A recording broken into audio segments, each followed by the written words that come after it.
Hi అండి. మనకి బియ్యంలో ఈ మధ్య పురుగు అనేది ఎక్కువగా పట్టేస్తుంది కదండి. కూల్ వాతావరణం ఉంది, పురుగు ఎక్కువగా పడుతుంది. మనకి అలా పురుగు పట్టకుండా ఉండాలంటే మనం బియ్యం బస్తా ఓపెన్ చేసేటప్పుడు ఇలాగా మనం ఒక టిష్యూ పేపర్ అయితే తీసుకోవాలి. దీంట్లోనే సాల్ట్ యాడ్ చేసుకోవాలండి.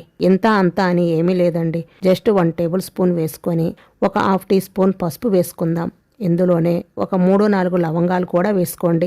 దాంట్లోనే 5-6 మిరియాలు కూడా వేసుకొని ఇప్పుడు మనం దీనిని ఒక ప్యాకెట్ లాగా క్లోజ్ చేసుకోవాలి. ఇలాగా ఒక పొట్లం లాగా కట్టేసుకొని దీన్ని ఒక రబ్బర్ కానీ లేదంటే ఏదైనా దారం కానీ కట్టేసుకోవాలి.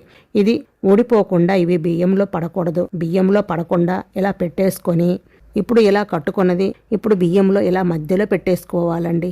బాగా అడుగున పెట్టేసుకున్నామంటే బ్యాగ్లో కానీ స్టోర్ చేసుకోవచ్చు, లేదా డబ్బాలో కూడా స్టోర్ చేసుకోవచ్చండి. పర్వాలేదు. ఈ విధంగా పెట్టుకుంటే కనుక మనకి పురుగు పట్టకుండా ఉంటాయండి. ఈ టిప్ మీకు ఎలా అనిపించిందో నాకు కామెంట్ రూపంలో తెలియచేయండి.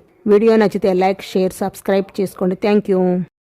హాయ్ అండి. మనకి బియ్యంలో ఈ మధ్య పురుగు అనేది ఎక్కువగా పట్టేస్తుంది కదండి. కూల్ వాతావరణం ఉంది, పురుగు ఎక్కువగా పడుతుంది. మనకి అలా పురుగు పట్టకుండా ఉండాలంటే మనం బియ్యం బస్తా ఓపెన్ చేసేటప్పుడు ఇలాగా మనం ఒక టిష్యూ పేపర్ అయితే తీసుకోవాలి. దీంట్లోనే సాల్ట్ యాడ్ చేసుకోవాలండి. ఇంత అంత అని ఏమీ లేదండి. జస్ట్ 1 టేబుల్ స్పూన్ వేసుకొని ఒక 1/2 టీ స్పూన్ పసుపు వేసుకుందాం. ఇందులోనే ఒక 3-4 లవంగాలు కూడా వేసుకోండి. దాంట్లోనే 5-6 మిరియాలు కూడా వేసుకొని ఇప్పుడు మనం దీనిని ఒక ప్యాకెట్ లాగా క్లోజ్ చేసుకోవాలి. ఇలాగా ఒక పొట్లం లాగా కట్టేసుకొని దీన్ని ఒక రబ్బర్ కానీ లేదంటే ఏదైనా దారం కానీ కట్టేసుకోవాలి. ఇది ఊడిపోకుండా ఇవి బియ్యంలో పడకూడదు. బియ్యంలో పడకుండా ఇలా పెట్టేసుకొని ఇప్పుడు ఇలా కట్టుకున్నది ఇప్పుడు బియ్యంలో ఇలా మధ్యలో పెట్టేసుకోవాలండి.